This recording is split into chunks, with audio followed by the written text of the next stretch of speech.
It was 3:07 a.m. when Officer Daniel Miller closed the metal door of Interrogation Room 3. The sound echoed louder than it should have. For over 20 years, Dan had walked men into rooms just like this. Drug dealers, thieves, violent offenders, liars who broke down in minutes, and hardened criminals who lasted a little longer. He knew every trick, every lie, every way fear showed itself in the human body. But the man sitting across from him was different. He wasn't sweating. He wasn't shaking. He wasn't asking for a lawyer. His hands rested calmly on the cold steel table, the handcuffs loose against his wrists, as if they were nothing more than bracelets. His posture was relaxed, his breathing steady, his eyes deep, dark, impossibly calm, never left Dan's face. Rain hammered against the small reinforced window behind him, blurring the city lights of Baltimore into streaks of gray and gold. The fluorescent lamp above flickered softly, casting pale shadows across the room. Dan cleared his throat. "Why didn't you run?" he asked. "Why didn't you resist the arrest?" The man tilted his head slightly, studying him. Not like a suspect studies a cop, but like someone who already knew the answer. "Because tonight," the man said quietly, "you weren't meant to chase me." Dan felt something tighten in his chest. You were meant to find yourself. And in that moment, standing in a room he thought he controlled, Officer Daniel Miller realized, with a chill that had nothing to do with the cold, that he might not be the one asking the questions anymore. Before this story continues, take a moment to breathe, and if you haven't already, subscribe to Heaven Walks with Us. Here, we share stories that don't shout miracles, but whisper truths that change lives. Stories about broken people, unexpected encounters, and moments that quietly reshape the heart. If you're listening right now, leave a comment and tell us where you're watching from. Somewhere in the world, someone else is listening too. And maybe, just maybe, this story was meant to reach you tonight. Because what happened inside that interrogation room didn't just change one officer's life. It changed the way justice, guilt, and forgiveness would forever look to him. The radio crackled just as Daniel Miller loosened his grip on the steering wheel. Unit 12, report of a male subject walking along Interstate 95 near exit 52. Possible intoxication or mental distress. Multiple drivers have called it in. Proceed with caution. Dan exhaled slowly. Unit 12, copy. The patrol car rolled forward through sheets of rain, windshield wipers slapping back and forth like a tired metronome. Baltimore slept uneasily at that hour, its streets slick and empty, the city holding its breath between night and morning. Dan had worked double shifts before, too many times if he was honest, but this was his third overnight in a row, and the fatigue sat behind his eyes like wet cement. 44 years old, 21 years on the force. He could feel every one of them. The dashboard clock glowed 2:51 a.m. As the car merged onto I-95, headlights sliced through the rain, reflecting off the road in long, blinding streaks. Tractor trailers roared past, their speed sending waves of water across the asphalt. Dan shook his head. Another drunk, another lost soul, another ride to the station or the hospital. That's what he told himself. But his thoughts drifted, as they always did on nights like this. Emily's face came to mind. Not angry exactly, just exhausted. The kind of exhaustion that came from waiting up for someone who never came home on time anymore. Their last argument replayed in fragments. Missed dinners, broken promises, long silences that hurt more than shouting ever did. Then there was Jake, 16 years old, taller than Dan now. Barely looked at him these days. When had that happened? When had his son stopped needing him? Or worse, stopped wanting him? Dan tightened his jaw, and then, like a ghost rising out of the rain, he saw him. A figure walking along the shoulder of the highway, barefoot, calm, unhurried. The man wore a long white garment that clung to him in the storm, glowing faintly under the passing headlights. Cars screamed past only feet away, yet he didn't flinch, didn't look afraid, didn't even seem cold. Dan slowed the patrol car and pulled onto the shoulder, emergency lights flashing red and blue into the rain. He stepped out, rain soaking his uniform instantly. "Hey!" Dan shouted over the noise of the traffic. You need to stop right there. The man stopped, slowly, and when he turned around, his face was peaceful, as if this moment had been expected all along. Dan felt a shiver run down his spine. Not fear, recognition, and he had no idea why. The man turned fully toward the patrol car, rain running down his face as if it didn't belong to him. He didn't raise his hands, didn't look confused, didn't look afraid. He simply stood there, barefoot on the wet concrete, the white fabric of his garment brushing the ground, the red cloth draped loosely over his shoulder darkened by the rain. Daniel Miller approached cautiously, one hand near his holster, the other gripping his flashlight. 21 years on the force had trained his body to move before his mind caught up, but this time his instincts felt uncertain. "Sir," Dan said firmly, shining the light toward the man's chest, then his face. "You can't be walking on the interstate. It's dangerous. I need you to step toward the vehicle." The man obeyed immediately. Each step was slow, deliberate, almost reverent, as if the rain-soaked highway were sacred ground rather than a stretch of asphalt where people died every year. Up close, Dan noticed things that didn't fit. The man wasn't shivering. His skin wasn't pale from the cold. His eyes, dark and steady, held a calm that made Dan uneasy. "Do you know where you are?" Dan asked. "Yes," the man replied gently. "Exactly where I'm meant to be." Dan frowned. "Have you been drinking? Using anything tonight?" "No." "Do you have any identification on you?" The man met his gaze without hesitation. "I don't carry documents." That answer set off alarms. Dan angled the flashlight lower, scanning the man's wrists, his hands. Clean. No fresh cuts, no tremors. His breathing was even, too even for someone exposed to this weather. "Sir," Dan said, keeping his voice controlled, "walking on I-95 like this puts you and everyone else at risk. I'm going to have to take you in until we figure out who you are." The man nodded. "I understand." That was it. No argument, no panic, no protest. Dan hesitated, then reached for the handcuffs. As he secured them around the man's wrists, he noticed something else. The skin beneath the metal was warm. Not room temperature. Warm as if the rain hadn't touched him at all. And just above the cuffs, faint circular scars marked both wrists. Old, healed, perfectly symmetrical. Dan swallowed. "Do those hurt?" he asked without meaning to. The man looked down briefly, then back up. "Pain passes." Dan guided him toward the back seat of the patrol car. The man stepped in without resistance, sitting upright, hands folded loosely in his lap. As Dan closed the door, a thought crossed his mind. Irrational, unwelcome. He looks more like a guest than a suspect. The engine rumbled as Dan pulled back onto the highway, emergency lights cutting through the rain. He glanced at the rearview mirror. The man was staring out the window, watching the city blur past. Not with fear or curiosity, but with something that looked dangerously close to sorrow. "You got family I can call?" Dan asked, trying to ground himself. "Someone who's worried about you?" The man turned his head slightly, meeting Dan's eyes through the mirror. "All of them," he said. "Even the ones who don't know they are." Dan felt irritation rise. "Look," he said sharply, "I need real answers." The man's voice remained calm. "You're tired, Officer Miller." Dan's foot eased off the gas for half a second. "How do you know my name?" he asked. The man didn't answer right away. Instead, he said quietly, "You haven't slept properly since the night Marcus Reed died." The rain seemed to grow louder. Dan's hands tightened on the steering wheel. And for the first time since he'd stopped the patrol car, fear finally found him. The patrol car drifted slightly before Daniel Miller corrected the steering wheel. Rain streaked across the windshield, blurring the red glow of taillights ahead. For a moment, Dan couldn't remember the last time someone had said Marcus Reed's name out loud, especially not a stranger sitting handcuffed in the backseat of his cruiser. "Don't say that name," Dan said tightly. The man didn't flinch. "You think about him every night," the man continued, his voice steady, almost compassionate. "At exactly 3:17 a.m. Dan's jaw clenched. His heart began to pound.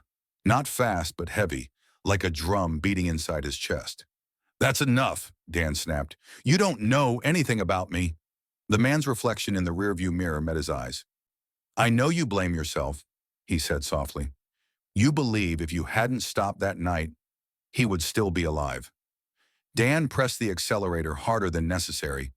The engine responded with a low growl as the patrol car sped toward the city lights. "Who told you about Marcus?" Dan demanded.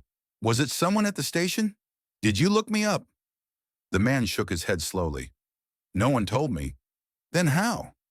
"You were delayed 6 minutes," the man said, "because you stopped to help an elderly woman who had fallen near her car. She was bleeding. You wrapped your jacket around her shoulders and drove her to the ER yourself." Dan's breath caught. The memory came back with brutal clarity. The rain, the trembling woman, the smell of gasoline, the way her hand had clutched his sleeve in fear. "How do you know that?" Dan whispered. The man looked away, gazing out at the passing streets. "Because what you call delay, I call mercy." Dan felt heat rise behind his eyes, anger and something dangerously close to panic. "You think this is funny?" he said. "You think you can mess with my head and walk away?" The man turned back toward him. "I'm not walking away." The words settled heavily between them. Dan pulled into the station parking lot and shut off the engine. For a second, neither of them moved. The rain softened to a steady drizzle, tapping against the roof like impatient fingers. Dan opened the back door and helped the man out. Up close, the details were even stranger. The man's feet were bare, yet uncut. No bruises, no signs of frost or injury. And again, Dan felt the warmth radiating from him, unnatural in the cold night air. Inside the station, fluorescent lights buzzed overhead. The familiar smells of stale coffee, disinfectant, and exhaustion wrapped around Dan like an old coat. A few officers glanced over as he walked the man toward processing. Someone muttered, "Another late-night philosopher?" Dan ignored them. As he filled out the intake form, frustration crept in. Name, unknown. Age, unknown. Address, unknown. "What's your legal name?" Dan asked, pen hovering over the paper. The man met his eyes. "Names are temporary." Dan exhaled sharply and wrote John Doe. "And the reason you were walking on the interstate?" Dan pressed. The man paused. "To be found." Dan stopped writing. "That's not an answer." "It's the only one that matters," the man replied. Dan clenched his pen until his fingers ached. He had arrested hundreds of people in his career, but never someone who made him feel like the arrest itself was a mistake. As they walked down the corridor toward interrogation room 3, Dan felt a strange reversal taking place. For the first time in 21 years, he wasn't sure who was in custody, and that terrified him. Interrogation room 3 felt smaller than usual. The walls were the same institutional green. The metal table was bolted to the floor. 2 plastic chairs faced each other under the harsh fluorescent light. Daniel Miller had spent thousands of hours in rooms like this, asking questions, watching people crack, waiting for lies to unravel. But tonight the room pressed in on him. The man sat down calmly, hands resting on the table, cuffs loose around his wrists. He didn't look around, didn't fidget. He simply waited. Dan remained standing. "Let's start simple," he said, crossing his arms. "You already know my name. That tells me you've been watching me." The man looked up. "You watch yourself enough for both of us." Dan ignored the comment. "Who are you?" "A traveler." "That's not a legal identity." "No," the man agreed, "but it's a truthful one." Dan leaned forward, placing his palms flat on the table. "You mentioned Marcus Reed. You mentioned a night that only 2 people knew the details of, and one of them is dead. So I'll ask again, how do you know?" The man's eyes softened. "You still hear the echo of that radio call," he said. "You replay it every time the city goes quiet. You wonder if taking a different street would have changed everything." Dan's throat tightened. "That night," the man continued, "you took Route 40 instead of Lombard Street. You thought it would be faster." Dan's heart skipped. No internal report mentioned that detail. Not the street choice, not the hesitation at the intersection. Those were thoughts he had never spoken aloud. "Stop," Dan said hoarsely. "Just stop." The man didn't raise his voice. "You wake at 3:17 because that's when they pronounce Marcus dead," he said. "You keep his service pistol locked in a drawer at home. Sometimes you open it just to prove you're still here." Dan staggered back a step and dropped into the chair opposite him. "How?" he whispered. How could you possibly know that? The air in the room felt heavier, as if the building itself were holding its breath. I know, the man said gently, because you never forgave yourself. Dan pressed his hands against his temples. For years, he had told himself the guilt was necessary, that it kept him sharp, that it honored Marcus. But hearing it spoken aloud cracked something inside him. I failed him, Dan said. That's the truth. The man leaned forward slightly. No, he said. You loved him, and love does not fail the way you think it does. Dan looked up, eyes burning. Then why am I still broken? The man didn't answer right away. Instead, the fluorescent light flickered once, briefly, just enough for Dan to notice. And for the first time since the arrest, he felt a cold certainty settle over him. This wasn't an interrogation. It was a reckoning. A knock echoed against the metal door. Everything good in there, Miller? Sergeant Hank Morales asked, poking his head inside. You've been quiet. Dan blinked, momentarily disoriented. Yeah, he said. We're fine. Morales glanced at the man in cuffs, then back at Dan. Another midnight prophet. Dan didn't smile. He's different, he said. Morales snorted softly. They all are. Don't take all night. Paperwork waits for no one. The door closed again, the lock clicking into place. Dan exhaled slowly and turned back to the man. Listen, he said, forcing professionalism back into his voice. I don't know what game you're playing, but this ends now. I need your name. Your real one. The man studied him with an expression that held no mockery, no defiance. What would you do with it? He asked. Dan hesitated. I'd put it in the system. And then? Dan didn't answer. The man continued. Would it help you sleep? Dan's hands curled into fists. My heart doesn't interrogate suspects, he said sharply. My mind does. The man nodded slowly. And that's why you're so tired. Silence settled between them, thick and uncomfortable. Then the man spoke again. The guilt you carry doesn't belong to you. Dan scoffed. You don't get to decide that. Marcus chose to enter that building before backup arrived, the man said. You know this. Dan swallowed. You couldn't see what was waiting inside, the man continued. And if you had arrived 6 minutes earlier, there's a strong chance you wouldn't be sitting here tonight. Dan stared at him. That's a lie, he said. I should have been there. Have you ever considered, the man asked softly, that being late saved your life? The words landed like a blow. Dan had never allowed himself that thought, never permitted the possibility that fate, or something beyond it, had intervened. But he died, Dan whispered. Yes, the man said. And you lived. Dan's breathing grew shallow. And that doesn't make you guilty, the man added. It makes you necessary. For a fleeting second, Dan thought the handcuffs were gone. Then he blinked, and they were still there, solid and unbroken. His chest ached. Why are you telling me this? Dan asked. What do you want from me? The man met his gaze, eyes deep and unwavering. Nothing, he said. I'm here so you can finally let go. The light flickered again, and Daniel Miller realized something that shook him to his core. He wasn't afraid of the man in front of him. He was afraid of who he might become if he believed him. Daniel Miller felt the room closing in.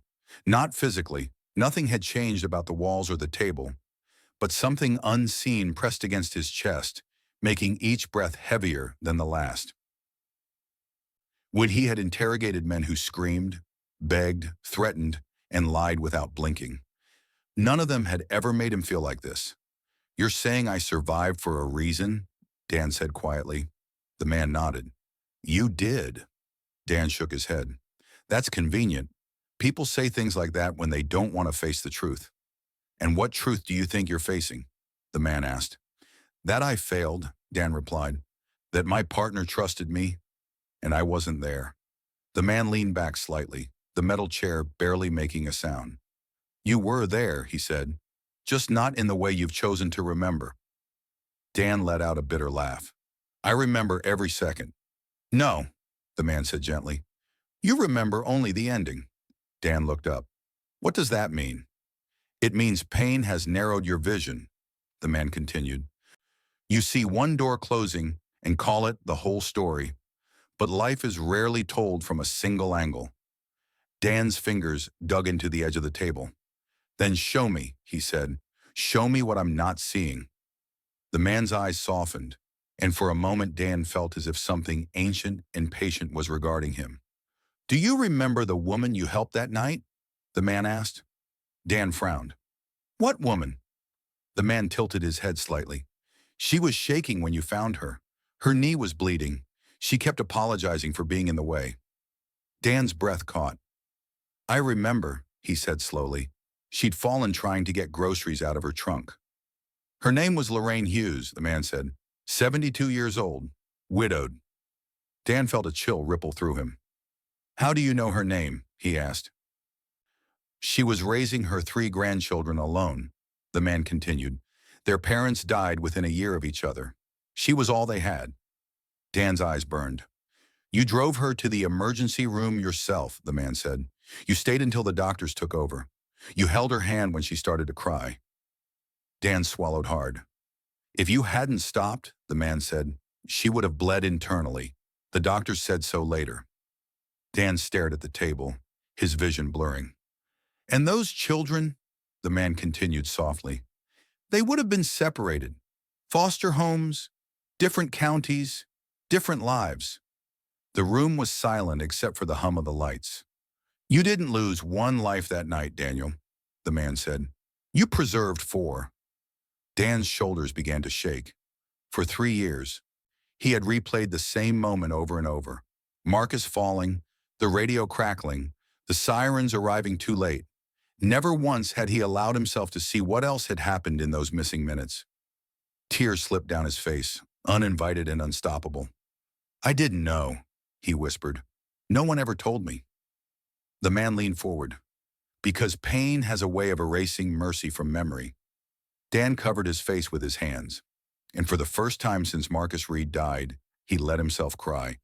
Not as a police officer, not as a man who had failed, but as a human being who had been carrying a weight that was never his to bear.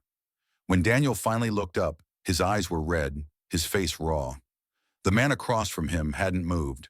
There was no judgment in his expression, no pity, only a quiet compassion that unsettled Dan more than anger ever could. Why don't you defend yourself? Dan asked hoarsely. The question surprised even him. The man raised an eyebrow slightly. What do you mean? You let me arrest you, Dan said. You let me put you in cuffs. You let me bring you here like a criminal. His voice cracked. Anyone else would have fought it. The man smiled faintly. Because sometimes, he said, real justice requires passing through what looks like injustice. Dan wiped his face with the back of his hand. That doesn't make sense. It will, the man replied. In time. Dan leaned back in his chair, exhausted. You could have walked away, Dan said. You could have said something earlier. Stopped all this. Yes, the man agreed. But then you wouldn't have followed. Followed where? The man's eyes met his, steady and searching. Here, he said. To this moment. Dan felt his chest tighten again, but this time it wasn't fear. It was release. You needed to arrest me, the man continued, so you could finally arrest the guilt that's been running your life.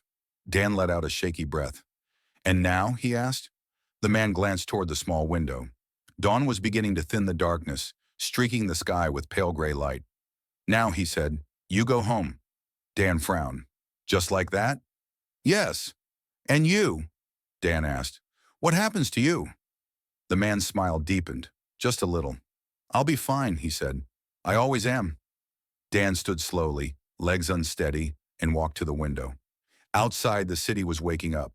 Cars starting, lights flicking on, a new day unfolding without any idea of what had just happened in this small room. Will I see you again? Dan asked without turning around. The man's voice was warm. You see me more often than you think, he said. Every time you choose compassion over judgment. Every time you protect instead of punish. Every time you forgive. Dan closed his eyes, and when he turned back, the chair across from him was empty. Daniel Miller stood frozen in the middle of interrogation room 3. The chair across from him was empty. For a moment, his mind refused to accept what his eyes were seeing. He blinked once, then again. The room was exactly the same. Green walls, metal table, humming fluorescent light, but the man was gone. "Hey," Dan called out, his voice sharper than he intended. "This isn't funny." No answer. The handcuffs lay on the table. Open, perfectly intact. Dan rushed to the door and yanked it open just as Sergeant Morales stepped into the hallway. "Miller?" Morales said, eyebrows raised. "You okay in there?" "He was just here," Dan said quickly. "The guy I brought in. He was sitting right there." Morales glanced past him into the room, then back at Dan. "There's no one in there." "That's impossible," Dan insisted. "We've been talking for hours." Morales checked his watch. "Your shift ended over an hour ago. Emily called the desk twice looking for you." Dan's stomach dropped. "What time is it?" 7:46. Dan looked down at his own watch. The numbers confirmed it. 7:46 a.m. "How did I lose that much time?" he whispered. Morales studied his face more carefully now. "You look wrecked, Miller. When was the last time you slept?" Dan didn't answer. Morales stepped into the room, scanning it with a practiced eye. No signs of forced exit. No broken cuffs. No nothing. Dan's heart pounded as he noticed something on the table. A single sheet of paper he didn't remember seeing before. "What's that?" Morales asked. Dan picked it up with trembling fingers. The handwriting was elegant, deliberate, unlike anything used in police reports. "Peace be with you, Daniel Miller. Marcus is at rest. You will be too. Guilt is a prison you built yourself. Today you were given the key." Dan folded the paper slowly and slipped it into the inside pocket of his uniform, pressing it against his chest as if afraid it might vanish too. Morales placed a hand on his shoulder. "Go home," he said quietly. "Get some rest." Dan nodded, unable to speak. As he walked out of the station, the morning sun broke through the clouds, warming his face. For the first time in years, he inhaled deeply, fully, and realized how long he'd forgotten how to breathe. Daniel Miller pulled into his driveway just after 8:30. The house looked the same. Brick exterior, small front garden Emily used to care for. But something inside him felt different. Lighter. As if a weight he'd carried so long he'd forgotten it was there had finally been set down. He stepped inside quietly. The smell of coffee and eggs filled the kitchen. Emily stood at the stove, her back to him, shoulders tense. She had been preparing herself for another argument, another explanation, another disappointment. She turned. "Dan," she said cautiously, "are you okay?" He crossed the room in 3 steps and wrapped his arms around her. Not a rushed hug, not an apologetic one, a real one. Emily stiffened at first, then slowly relaxed into him, surprised by the sincerity she felt in his grip. "I'm sorry," Dan said, his voice breaking, "for everything." She pulled back just enough to look at his face. "What happened to you?" "I met someone," Dan said honestly, "and he showed me who I've been, and who I don't want to be anymore." Before she could respond, footsteps echoed on the stairs. Jake appeared in the doorway, hair messy, phone in hand, ready to pass through without a word like he had so many mornings before. Dan stopped him. "Hey," he said softly. Jake hesitated. Dan stepped forward and hugged his son. Tight, steady, unashamed. "I love you," Dan said. "I know I haven't said it enough. I know I haven't been there the way I should have been. But I'm here now, and I want to do better." Jake froze, then slowly wrapped his arms around his father. "You okay, Dad?" he asked quietly. Dan smiled through tears. For the first time in a long time. That morning, Dan did something he hadn't done in years. He called the station and requested a personal day. They ate breakfast together without rushing, without tension. Dan listened, really listened, as Jake talked about school, about things he'd never bothered to share before. Emily watched him from across the table, searching for signs that this was temporary, but she didn't find any. Later that afternoon, Daniel Miller visited a place he'd avoided for 3 years, the cemetery where Marcus Reed was buried. He stood quietly, placed his hand on the headstone, and whispered goodbye. Not in guilt, but in peace. That night, Daniel Miller slept. No nightmares, no 3:17 a.m. awakening. Just rest, And somewhere between dreaming and waking, he saw a man in white walking through a field of light, turning once to smile before continuing on his way. Daniel Miller returned to duty 2 days later. Nothing about the station had changed. The same fluorescent lights, the same tired jokes, the same radio chatter spilling from every corner. But Dan felt like he was walking into the building as a different man. He noticed things he hadn't before. The way a rookie officer's hands shook while filling out paperwork. The way a woman in the waiting area hugged herself as if trying to disappear. The way anger in the room often masked fear. Midway through the shift, the call came in. Domestic disturbance. East Baltimore. Possible intoxication. Dan and his partner arrived to find a young woman on the front steps, a bruise forming under her eye, arms wrapped protectively around herself. Inside the house, a man paced the living room, shouting, his fists clenched. In the past, Dan would have raised his voice, taken control, asserted authority. Instead, he did something that surprised even himself. He lowered his tone. "Sir," Dan said calmly, stepping between the man and the woman, "I can see you're angry." The man sneered. "You cops don't know anything about my life." Dan nodded slowly. "You're right. I don't. But I know pain when I see it." The words landed differently than commands ever had. The man's shoulders sagged. His voice cracked. "I lost my job," he said suddenly. "I can't sleep. I feel like I'm failing everyone." Dan listened, really listened. By the time the ambulance arrived, the man had agreed to enter a treatment program. The woman was connected with support services. No handcuffs, no shouting. Just de-escalation and dignity. As they drove away, Dan's partner glanced over. "How'd you do that?" he asked. Dan stared out the window, thinking of a quiet room and a man who never raised his voice. "Someone reminded me," Dan said, "that everyone's carrying something." That night, Dan came home on time. Emily noticed immediately. "You're smiling," she said, half joking. "Should I be worried?" Dan laughed softly. "I think I finally learned how to do my job without losing myself." Jake looked up from his homework. "Dad, you want to help me with this?" Dan pulled up a chair. "I'd like that." The following Sunday, Daniel Miller drove to Greenmount Cemetery. He hadn't been there in years. Not because he didn't care, but because he cared too much. Every visit reopened wounds he hadn't known how to close. Marcus Reed's headstone stood beneath a tall oak, its branches swaying gently in the breeze. Dan stood there for a long time without speaking. Then he knelt. "I've been angry," Dan said quietly. "At myself. At the world. At God, if I'm being honest." The words felt heavy, but freeing. "I thought holding on to the guilt meant honoring you," he continued. "But I see now, it was just holding me hostage." He placed a small bouquet at the base of the stone. "You were brave," Dan said. "You made your choice, and I have to make mine." The wind stirred the leaves, and for a moment, Dan felt something familiar. Not sorrow, not regret, but reassurance. "It's okay," he whispered. "I'm going to live well. For both of us." He sat there longer than he intended, speaking aloud the things he'd never allowed himself to say. About Emily, about Jake, about the fear of becoming numb. When he finally stood, the weight in his chest was gone.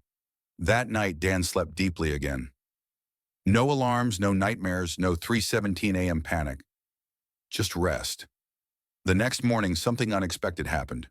Dan woke with clarity. Not answers to everything, but a sense of direction. And as he dressed for work, he felt it again. That quiet presence he couldn't explain, like someone walking beside him, unseen but close. Not to command, not to judge, but to guide. 3 weeks after the night on I-95, Daniel Miller was assigned a new partner. Officer Noah Brooks was 23, fresh out of the academy, his uniform still stiff, his optimism barely tested by reality. He asked questions Dan used to ask years ago, about procedure, about fairness, about how to survive long nights without losing yourself. Dan saw his younger self in him. The call came in just after dusk. Missing juvenile, 14 years old. Possible gang involvement. The address was a small row house in East Baltimore, its porch light flickering like it was tired of trying. A woman opened the door before they knocked. Melissa Vance, 41, housekeeper, single mother. Her eyes were red and swollen, hands trembling as she clutched a photo of her son. "Tyler's a good kid," she said quickly, as if afraid the words would disappear. "He's just angry. His father left last year. Some older boys started talking to him, promising protection, money." Dan felt a familiar ache in his chest. He had heard this story too many times. In the past, he would have taken the report, offered reassurance he couldn't guarantee, and moved on to the next call. This time was different. "When was the last time you saw him?" Dan asked gently. "3 days ago," Melissa whispered. "He said he was going to a friend's house." Dan knelt so they were eye level. "Mrs. Vance," he said, "we're going to find Tyler, but I need you to trust me and help me." She nodded, tears spilling freely now. As they drove away, Noah glanced at Dan. "You think we really can?" Dan didn't hesitate. "Yes." Not because he had evidence, but because he had learned something about urgency. The kind that didn't come from procedure, but from compassion. They canvassed the neighborhood, talking to shop owners, teenagers, anyone who would listen. Dan didn't interrogate. He listened. At a basketball court lit by a single broken lamp, they found him. Rico, 17, tattoos creeping up his neck, eyes sharp with defiance and fear. "We don't know any Tyler," Rico said, spitting on the pavement. Dan removed his hat and sat on the edge of the court. "You ever feel like nobody sees you unless you're loud?" Dan asked. Rico blinked, caught off guard. "My dad left when I was your age," Dan continued quietly. "I was angry too. Thought strength meant never backing down." Rico's posture shifted. "What does this have to do with anything?" he muttered. Dan met his gaze. "It means I know where this road ends." There was a long silence. Then Rico spoke. "Tyler's at the old warehouse on Monroe Street," he said. "They're making him prove himself tonight." Dan stood. "Thank you," he said simply. And for the first time, Rico didn't look proud. He looked relieved. The warehouse loomed at the end of the block, 3 stories of broken windows, graffiti crawling up its walls like scars. Dan studied the building as Noah called for quiet backup. This wasn't just an operation. This was a crossroads. When the units arrived, Dan led them in without sirens. No shouting, no rushing, precision over force. Inside, the air smelled of rust and damp concrete. Voices echoed from the second floor. They moved fast. "Police!" Dan called out, not with aggression, but authority. "Everyone, stay where you are." 3 older boys froze. Tyler stood in the corner, eyes wide, hands shaking. "Don't move," Dan said, approaching slowly. Tyler looked at him like a trapped animal. "I didn't want to," the boy blurted out. "I didn't know how to say no." Dan crouched in front of him. "You're not weak for being scared," Dan said. "You're brave for wanting something better." Tears streamed down Tyler's face. "I don't want to be like them," he whispered. "Then don't," Dan said. "Come home." Tyler nodded. As the suspects were taken into custody, Dan walked Tyler outside, wrapping a jacket around his shoulders. Melissa Vance ran toward them, sobbing, pulling her son into her arms. "Thank you," she cried. "Thank you for not giving up on him." Dan felt the words settle deep inside him, because he knew what it meant to be given back your life. Later that night, Rico appeared at the station. He stood awkwardly at the front desk, hands in his pockets. "I want to get out," he said. "I just don't know how." Dan looked at him, really looked. Not as a criminal, as a kid who had never been shown another way. "We'll figure it out," Dan said. As Rico left, Noah shook his head in disbelief. "You didn't just save a kid," he said. "You started something." Dan thought of a quiet room. A man who never defended himself.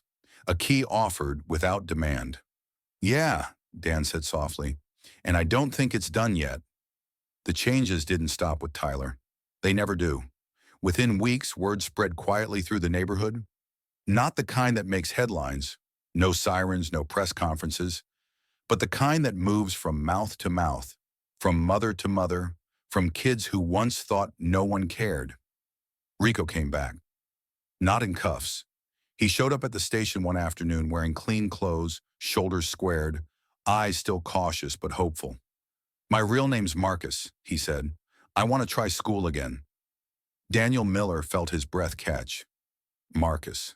The name carried weight, memory, loss. Dan nodded. "Then let's start there." He connected Marcus with a vocational program, helped him find work at a local auto shop. Checked in, not as an officer, but as a mentor. Marcus didn't change overnight, but he changed. So did others. Tyler returned to school. Melissa Vance started volunteering at a community center.